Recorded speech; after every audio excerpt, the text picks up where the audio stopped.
নিষিদ্ধ তিব্বতের মুদ্রা, হরিকেল জনপদ, সুলতানি আমল ও দিল্লির সম্রাটের টাকশাল থেকে বের হওয়া দুর্লভ কয়েনের দেখা মিলবে প্রবালদের সংগ্রহে। এছাড়া আছে প্রায় ২৫০০ বছর আগের মুদ্রা, সাথে আছে স্বাধীন বাংলাদেশের প্রথম মুদ্রাও। তার সংগ্রহে আছে প্রায় ৫০০০ কয়েন। এছাড়া আছে বিভিন্ন ধরনের প্রাচীন তৈজসপত্র। এ যেন এক মিনি জাদুঘর। আমার তো দেশ বিদেশের বিভিন্ন দেশের মুদ্রা আছে, সব মিলিয়ে ধরেন ৫০০০।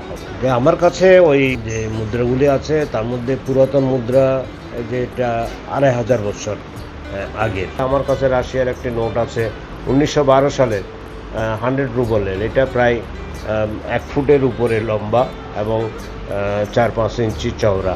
শুধু প্রাচীন কয়েন নয়, আছে চা বাগানের শ্রমিকদের জন্য তৈরি কয়েন, চট্টগ্রামের ব্যবসায়ীদের নিজস্ব কয়েন ও বাংলাদেশ ব্যাংকের বিভিন্ন স্মারক মুদ্রা।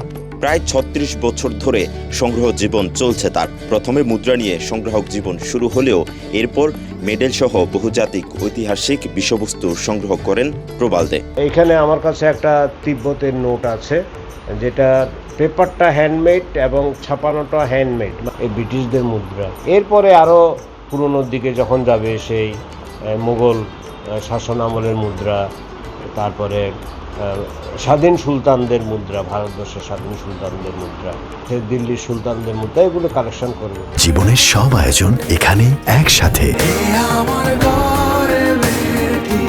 প্রবাল জানান ১৯৬৯ সালে স্কুল জীবনে থাকা অবস্থায় শুরু হয় তার সংগ্রাহক জীবন। এরপর অনেক প্রাচীন বিষয়বস্তু সংগ্রহ করলেও মুক্তিযুদ্ধের সময় অনেক কিছুই লুট ও হারিয়ে যায়। তবে হতাশ হননি, পুনরায় শুরু করেন সংগ্রহ। ব্রিটিশ শাসনামলের বিভিন্ন মুদ্রা তার সংগ্রহে আছে। এমনকি ব্রিটিশ শেষ শাসকের সময়কালের মুদ্রা সংরক্ষণ করেছেন তিনি। এছাড়া যুদ্ধের সময় সরকার বা রাজনৈতিক দলগুলো জনগণকে উৎসাহিত করার জন্য প্রোপাগান্ডা ব্যবহার করে। তারা প্রায়শই বীরত্ব, দেশপ্রেম বা শত্রুর প্রতি ঘৃণা জাগিয়ে তোলার চেষ্টা করে। সেই প্রোপাগান্ডা মুদ্রাও রয়েছে তার সংগ্রহে। এই নোটগুলো ছাপিয়ে ওইখানকার অর্থনীতিকে ধ্বংস করার জন্য একটা, যেটাকে প্রোপাগান্ডা নোট বলা হয়, সেই প্রোপাগান্ডা নোট প্রচুর পরিমাণে ছাপিয়েছিল। এবং সেই নোটগুলিতে কোনো সিরিয়াল নাম্বার ছিল না, তবে সেই নোটগুলো তেমন ব্যবহার হয়নি। যুদ্ধ শেষ হয়ে যাওয়ার পরে আমরা শুনেছি ব্রিটিশ সৈন্যরা সেই নোট পুড়িয়ে পুড়িয়ে তারা চা গরম করত।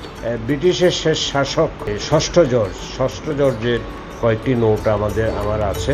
দুর্লভ কয়েনের মধ্যে আছে সম্রাট আকবরের সময়কালের কয়েন, কাপলেট, প্রাচীন গান্ধারা সভ্যতার ব্যান্ডবার কয়েন ও প্রাচীন ভারতের বিজাপুর রাজ্যের লারিন কয়েন, ত্রয়োদশ শতকের ফখরুদ্দিন মোবারক শাহ, আলাউদ্দিন আলী শাহ, দ্বাদশ শতকের গিয়াসুদ্দিন লোধ সহ বাংলার স্বাধীন সুলতানদের অনেক কয়েন।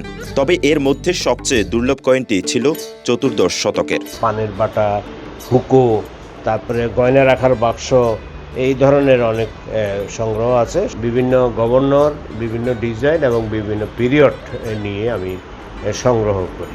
এছাড়া 1 ফুট দৈর্ঘ্য ও 4 থেকে 5 ইঞ্চি প্রস্থের একটি রাশিয়ার মুদ্রাও আছে তার সংগ্রহে। তিনি দাবি করেন এটি ১৯১২ সালের সময়কার। নানান চড়াই উতরাই পেরিয়ে স্কুল বেলা থেকে ছোট পরিসরে সংগ্রহ জীবন শুরু হলেও বর্তমানে তার সংগ্রহশালায় আছে বিভিন্ন ধরনের প্রাচীন তৈজসপত্র। নতুন সংগ্রাহকদের জন্য প্রবাল দেন বিভিন্ন পরামর্শ।